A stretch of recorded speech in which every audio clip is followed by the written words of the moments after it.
Okay, I don't want to do this, but someone has to talk about this. Strandberg has a problem, and it's a very serious and persistent problem. I have had hundreds of comments and messages from people encountering the same set of issues on their Strandbergs as I have been having on this Strandberg Bowden Metal NX6. You already know my theory that every single Strandberg is built in the same Indonesian factory by the same people in the same room using the same tools and build techniques on the Budget Essentials lineup as they are on the $3,000 Pliny lineup. In other words, the quality craftsmanship feels the same on the cheaper models as the more expensive models, which are now up to $2,500 and $2,600 with the new N2 lineup. And I mentioned briefly in that video about how I feel like Strandbergs do not feel nearly as finely crafted as other import guitars in that similar $2,000 price bracket. But since that video, some things have happened and I can no longer hold back my frustrations. We have to talk about this in much greater detail. To be crystal clear, I love this guitar and I love Strandberg. I have made probably 20 videos on my Instagram where I have preached that every single guitar player should try a Strandberg at least once in their lifetime because it revolutionized what playing guitar meant for me after having already played for 20 years before trying one of these. I have hundreds of messages and comments from people telling me that I opened up their mind to the idea of playing a Strandberg, and that feels amazing that I was able to influence people to do something that has made such a positive impact on my guitar playing life. I even covered every single Necrophages solo from Epitaph and then played them all in one take. I have written and recorded my best Firelink solos to date on this guitar. And Strandberg was and still is one of the top companies that I hope to work with, having started my social media career this year. I fell in love so hard with this guitar, which is why I'm telling you that it hurts me to make a video like this. But like a woman who steals my heart with a sudden blaze of fire and passion, that flame died faster than I could count to 10, and I am now bewildered by her persistent nagging and her incessant demands. But now I'm worn down by these persistent and apparently very prevalent issues that Strandberg guitars seem to bring with them everywhere they go. So I'm going to review this guitar and use that as a medium to foster this discussion. This is my Strandberg Bowden Metal NX6. Before we go any further, none of this includes the Japanese-made or the Swedish-made artisan models. Those exclusive Super Gucci custom Strandbergs, yeah, they're out of the question. They are nice. So where am I getting my authority from to be so critical of this guitar? What gives me the right to speak on it the way that we're going to? I have praised, criticized, and outright mocked this company, all from an unbiased perspective, even calling them gay. I'm not partnered with any guitar store or music company, and I bought this with my own money on New Year's Day in 2025 at the Guitar Center in Atlanta for $2,100. So this is far from a one-day or even a one-month review. I have played this guitar a lot. This guitar makes it really easy to play more guitar. I have easily practiced and played more guitar in the past 10 months of owning this than in any full year of my life ever playing guitar, and I'm 21 years into this now. I was easily able to practice for 3 to 4 hours a day, and in many of those up to 6 to 8 without any pain or discomfort. I wrote and recorded a lot of Firelink music with this. I started my social media with this. I covered every single Necrophages solo from Epitaph with this, and then did it all in one take. If you're familiar with that album, you'll know that that means I had to spend a lot of very intimate time with this instrument. And on top of that, I've had hundreds of comments and messages from other people sharing their experiences with Strandberg. And my mom has told me that she thinks I'm on the spectrum, so I do a lot of research and I take the details very, very, very seriously. So those are my qualifications for reviewing this guitar and commenting on Strandberg as a company at whole. Let's start the review. Let's go tip to butt, starting with the lack of a headstock and the only hole that a Strandberg player will ever get to be intimate with in their entire life. Access to the truss rod is always open, always available. You don't have to take it out to dinner first. It's never gonna have a headache. It's always easy to get up in there and do what you need to do. And I like the string locking mechanism a lot. You just have one thing to unscrew and then you thread the string through there, and you can see that you're ideally supposed to be able to lay the pliers flush up against it and clip off any excess string. Back in the day, the Strandbergs used to cut off at a 90-degree angle right there and leave a lot of string sticking out where you can easily, poke yourself and bleed.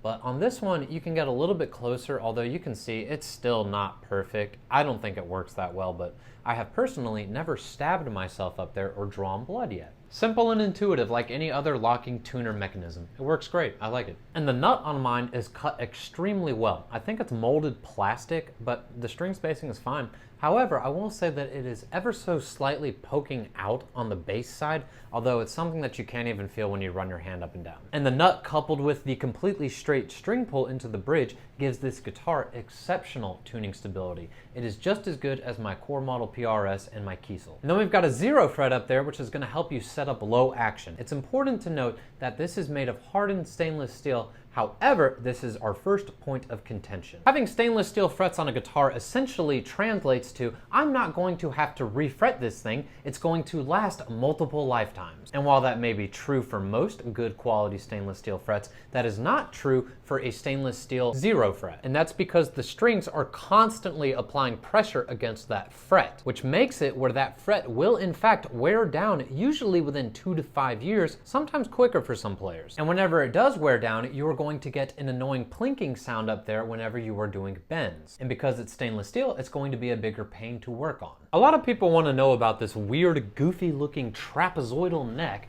and it is extremely comfortable. It operates exactly as it's advertised, in my opinion, which is that it's supposed to naturally guide your thumb along that asymmetrical flat part right there. And I feel like this guitar encourages me to press more straight down on the fretboard as opposed to coming at it at like a curved angle, kind of like that. And I think that's also assisted by the very flat 20-inch fretboard radius, but more on that in a second. The last thing I want to mention about the Endure neck is that it's overall very, very, very small. I feel like you can do thumb over Jimi Hendrix chords for days on this kind of guitar. It's extremely easy to get your thumb all the way over there to the D string even. So if you're wondering if this is a big or a small neck, it feels tiny in my opinion. Now this is a 20-inch fretboard radius, which is how flat or round this fretboard is. And in this case, it's extremely flat. This is similar to classical guitars, which also have a 20-inch or less radius. And for reference, this is a PRS, which has a 10-inch radius, and you can kind of see that there's a curve to it. Now my only experience playing a 20-inch fretboard radius before was on the Tim Henson signature nylon guitar. The flatter fretboard radius was immediately noticeable, and it was coupled with the nylon guitar having a wider nut width, which lends to an easier finger style playing where you can be more accurate and less clumped up. But that wider nut width is what made it feel so much more foreign to me than the actual flatter radius. I thought it was the other way around, but once I got my hands on this guitar, I realized it's actually not the flat fretboard radius that was the weird oddity that I felt, it was the wider nut width. So this all goes to say that when you're looking at guitar specs, you need to consider everything as a whole, and even within then, there's so many different modern C profiles. There's so many different compound radius. Where does like the compound gradient start or end? When you look at multi-scale guitars, where's the parallel fret? Is it going to be even at the 10th fret or the 12th fret or 7th fret? Whatever. All of these things come into play. You can't just look at one spec and immediately write off the guitar. And some people have asked me if this guitar reduces pain in your hands and fingers, and the answer is yes. I believe that the flat fretboard radius in the neck profile, allowing you to get over and onto the fretboard at more of a straight up and down angle, applies less pressure to your fingers and puts your wrist in a more natural or at least optimal position. I notice that I have less fingers and wrist strain and aches when I'm playing this guitar than my other guitars. Sorry to have cut that in at such an awkward angle. So this is all to say that I think you might really enjoy the 20-inch flat fretboard radius, because coupled with the Endure neck and the normal electric guitar nut width, I think it's extremely comfortable for every single style of playing that I have ever tried on this, from blues to some gypsy jazz to the metal. And I'll also add that the fretboard edges aren't quite rolled, but they're not sharp. And the more that I have played this guitar, the more it's smoothed out. It's gotten significantly more comfortable when I first acquired this guitar. And by the way, this was a used guitar. I don't think it was used very much. And the fretwork on this guitar is extremely good. The polishing was perfect, and the fretboard leveling and the fretboard edges are pristine. There's no fret sprout, there's no uneven frets. I take that back. I do have a dead fret that was introduced on the G string a couple weeks ago when I made some adjustments to my action. And before you leave a comment about that, just wait, we are going to get to that, I promise. For now, take my word that the fretwork is extremely well done. However, something about the way that the edges roll off on the treble side makes it where this high E string will fall off more times than you'll ever experience on any guitar in your lifetime. And this is an extremely common issue that has been reported, and many of those people feel like they're alone, and you are not alone. I am here for you. I love you, and we're suffering together. This is a very common issue that Strandberg has. Some speculate it is those frets, some speculate it's how the neck is wedged in there. But yeah, even when you run your hand up like this on the treble side, you can feel it's sharply rolled. It feels very steep. It doesn't like stab and poke you, but it's there. It's sharp at the top. It's not very round. So again, it's kind of hard to say, but the fretwork is really good. There's just some oddities. So now let's talk about the handshake on this guitar, which is extremely good. It's very comfortable. It's got a very nice design down here. It does look like it comes up very high and that upper fret access would be difficult, but the thing is that this part is so thin right there that you can get your thumb up there and it's super easy. So hitting all 24 frets on all 6 strings is very easy. I had no problem doing the necrophages solos on it. There's no interference. This little horn right here there is no horn. It just goes out of the way. There's nothing to block your hand. It's very comfortable. You can hit every fret easily. Let's talk about the best part of the guitar, which is the puzzle piece body shape. This body design is extremely ergonomic, and we're gonna start with the top, which has this nice little forearm bevel right there. It's absolutely perfect. It's not too aggressive. It's not unnoticeable like a Telecaster. It's Goldilocks just right. And this little cutout right here makes it where you can put it right here and it balances very comfortably. Having a strap will make it sit perfectly. You can put it right here, and this is extremely comfortable. You can play in bed like that. You can sit and like do this. You can whatever you want. Putting it in classical position is extremely comfortable. If you have like a foot stand, mine is in the different room, or you can even put it right here and put the prop right here in cowboy position. It is extremely comfortable however you want to play this guitar, and the same thing goes for standing. And because of that, this allows you to play this guitar in more places than you can play other guitars, which allows you to just play more guitar. Coupled with all the other stuff we've talked about, it just is very comfortable. There's a very nice and generous belly cut right there, and you can see the nice cutaway right there on the heel joint. You're not gonna have any problem hitting the upper frets on this guitar. It is buttery smooth and easy. And I know a lot of companies have adapted to where they have like some little piece of wood that pokes out right there so the hardware can't poke into your leg like that. But in all honesty, in all practical use, I've never really dealt with that as an issue. Just put it like that, or put it like that. You don't put it like that, and you don't put it like that. And this model has the chambered body, which makes it very nice and lightweight. And if you want to know a little bit more about which models will have the chambered body or not, you can go watch my video that I did called the Strandberg theory, where I talk about a lot of things, but I go over the differences among the models from the Essentials lineup to the Standard to the original in super nerdy, autistic fashion. And the electronics are in the perfect position where your hand is never going to bump into them when you are picking. It doesn't matter what you're doing, you're never going to accidentally roll off the volume knob, and you're never accidentally going to change the pickup. But it's also in a really good spot where you can do volume swells if you want, and where you can change between pickups in the middle of a solo. And all Strandbergs are going to give you a wide array of tonal versatilities. At minimum, you're going to get a 5-way selector, which is what this one has, and these pickups are the Sir Aldrich pickups. And I want to talk about the electronic wiring that Strandberg did, because every position is unique and usable and actually sounds extremely freaking good. So in the bottom position, I don't know if this is considered 5 or 1, we have the bridge humbucker. And then if we go to position 2, we get the split inner coils, which sounds kind of like a Strat, kind of like the 4th position. And then if you go to the middle position, which normally gives you both humbuckers, we are instead getting the outer neck humbucker and the outer bridge humbucker, which gives it a really cool Telecaster quacking sound. If we go to position 4, we are getting the outer neck coil, which sounds like a neck Strat coil. Very, very close, I must say.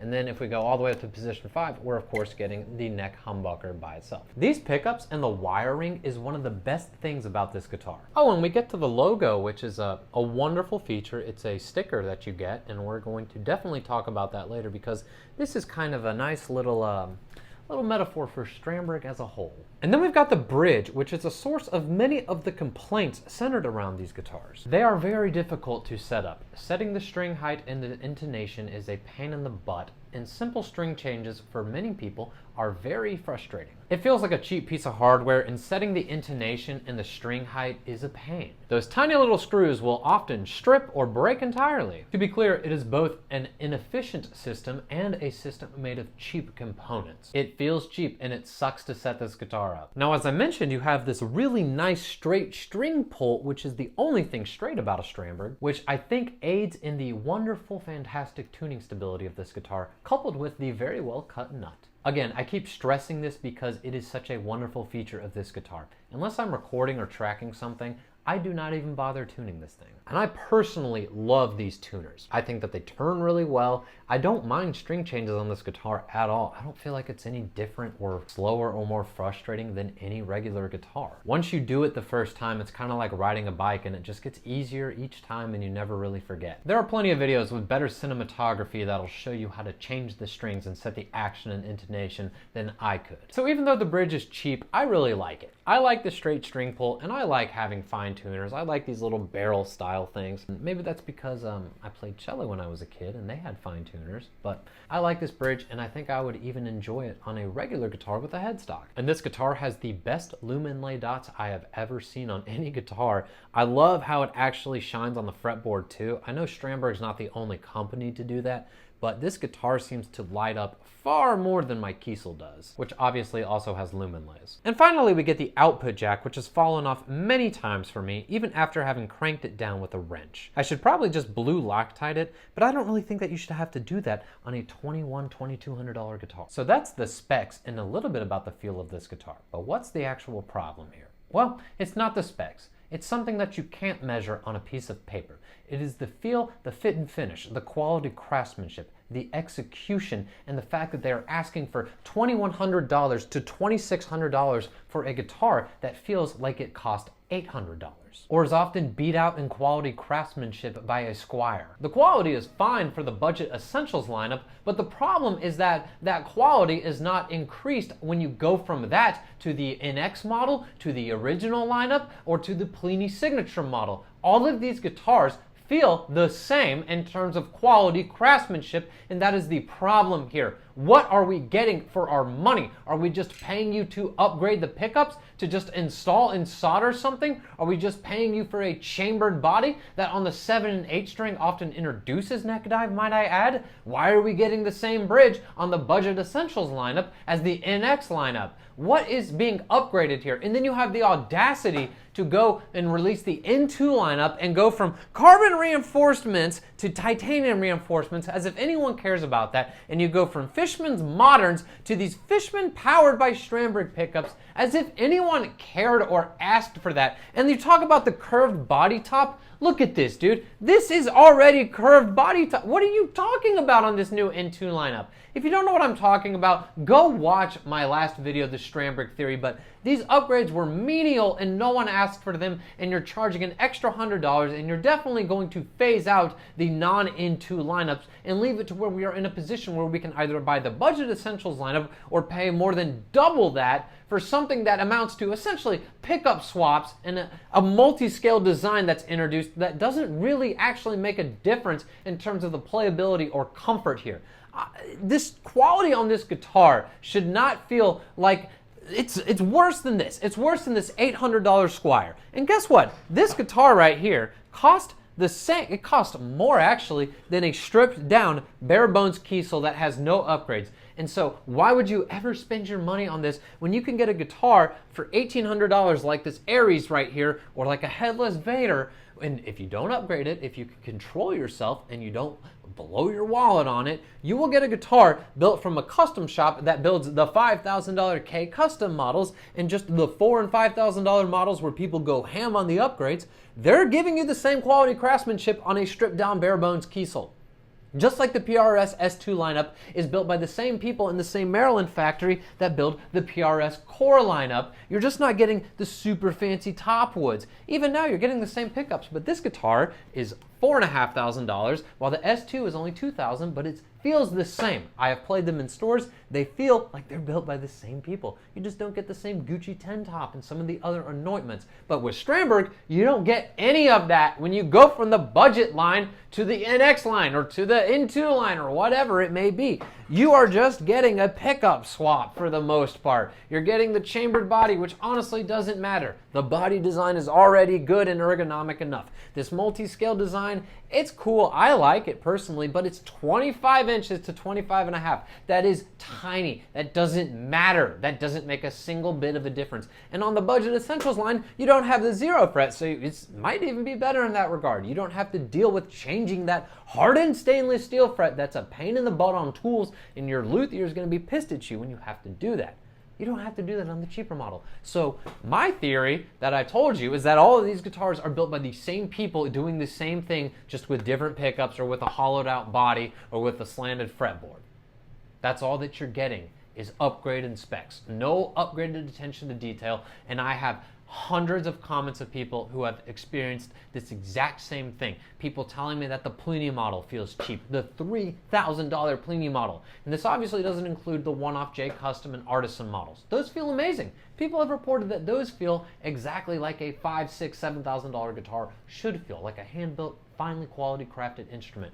This does not feel like a $2,200 guitar. This does not feel as good as an Ibanez Prestige. This does not feel as well built as my $1,900 BC Rich Shredzilla import. The BC Rich has finer quality craftsmanship on it than this. And you might be saying to me, well, you're just paying for the design. You're just paying for the R&D when it comes to Strandberg. And that's true, but you shouldn't pay this much. You should just buy the Budget Essentials lineup and swap to whatever pickups you want and ignore every single other thing from Strandberg. That is the point of this video. They need to upgrade their quality control, not swap from carbon fiber reinforcement to titanium reinforcement or Fishman Moderns to Fishman powered by Strandberg. It's cool, I guess, but that's not what people want or need. Upgrade the quality. Apparently you're aware of this.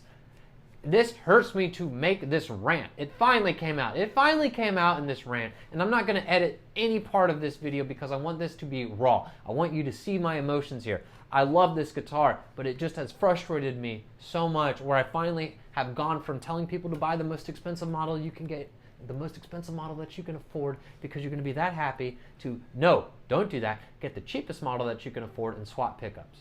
And you still should get a Strandberg. I'm still telling you to do that. You shouldn't get the other headless guitar models of the similar price bracket. I don't know about the Hills, but the Ibanez Quest, I would get this instead.